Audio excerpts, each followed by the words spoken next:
The trial of Adam Montgomery for the murder of his daughter Harmony Montgomery set to take place February 6th of 2024, just a little bit over a month from right now. His attorneys and himself arguing that, well, there should be some stuff not included in evidence when this does go to trial. Some of that being lime and other items purchased at a Home Depot that coincidentally were purchased right around the same time. There were Google searches for things like dismembering bodies and how to hide body parts, things of that nature. Not suspicious whatsoever. And the mounting evidence that continues to climb up against him, including a witness that lived with him, his ex, saying, I helped hide the body.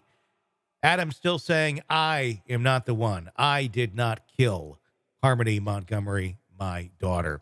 Joining us to discuss, Robin Dreeke, retired FBI special agent. At what point does someone like Adam Montgomery raise his hands in the air and just say, look, I did it. I should have been lying about this.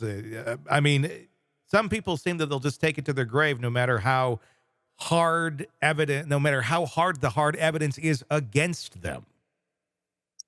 Yeah, you'd wish he'd do that, wouldn't you? It's interesting, we've been talking about a few cases of people in recovery, and the best thing they could do is just own their behavior and just admit to it so they can move on and start life anew. Um, and especially him, it's been accused. I mean, he's been accused or presumed to have a lot of drug issues and everything, and he's just in a lot of he's in a need of a lot of recovery.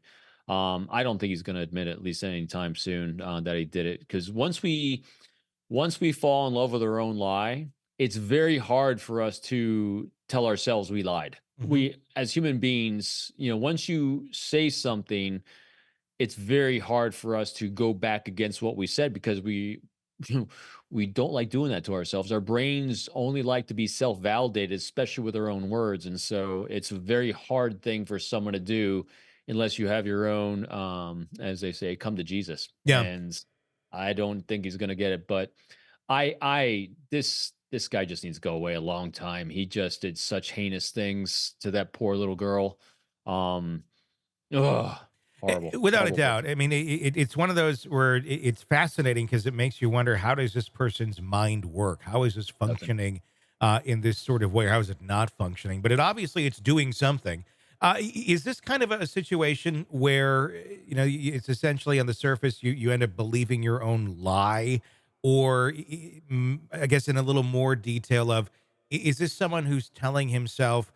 Maybe he didn't intend to kill her. Maybe it was an accident. He had a history of abuse with her. Uh, Maybe it went too far one day, and he ended up taking her life. And then he didn't want to take responsibility for it, so he gets rid of the body. Is this something where, in his mind, he didn't kill her? It was an accident, and nobody else is understanding that, and no one else ever will. So this is how he's able to kind of move forward in this weird aura of confidence, uh, and state out to the world and to the jury and to the judge, I did not kill my daughter. It almost becomes a matter of semantics than it actually does the actions that took place in terms of verbiage. Yeah, I think you hit it right on all that. That was really good, Tony. Thanks. Just, eh, yeah, it's interesting with some of these characters. For some reason, and I haven't, I gotta keep staring at him and watching his behavior and watching and listening to his words. For some reason, with him, I think he can't face what he did. I really just, and that's why he's perpetuating this lie and denial. I think he hates himself so much. Again, pure conjecture. Yeah. I just get that feeling from him. He's lived such a tragic life, not because he's been victimized. He victimized himself, Hmm. and he's done really bad things to himself and to others. This is like the pinnacle of what he's done. I think he's just at a point he can't face who he is to himself. And Hmm. that's why we're seeing this, which is exactly what you said. That's why I don't think he's going to admit to anything until he can say to himself, this is the hardest thing to do for people that have done horrible things, is in order for them to start that process of healing others, healing yourself, and you just got to own it. You gotta look in the mirror and let go of the shame and say, I suck. I did it. I gotta move on.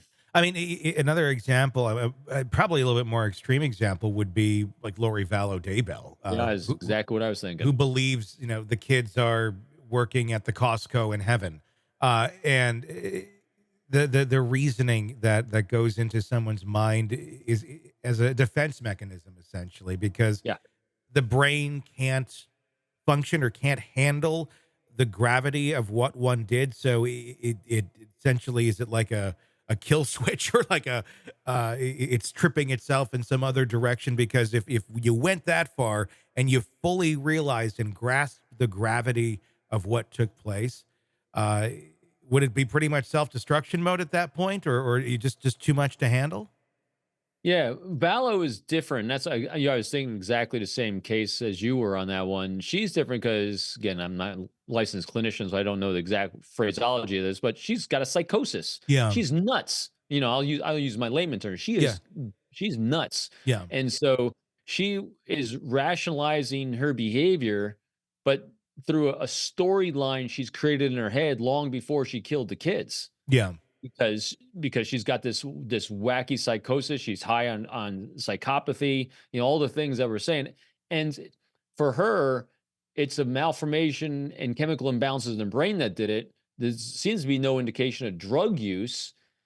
This guy, Adam, on the other hand, I don't think it's the same. We're dealing with someone that was taking actions that appear, if I my conjecture is they were drug induced, hmm, whether in the moment itself or just in a time period. I mean, his brain, it wasn't thinking, it wasn't working as human brains should be because the chemical imbalances that were in place are there a long time. And here's how we know it's there a long time.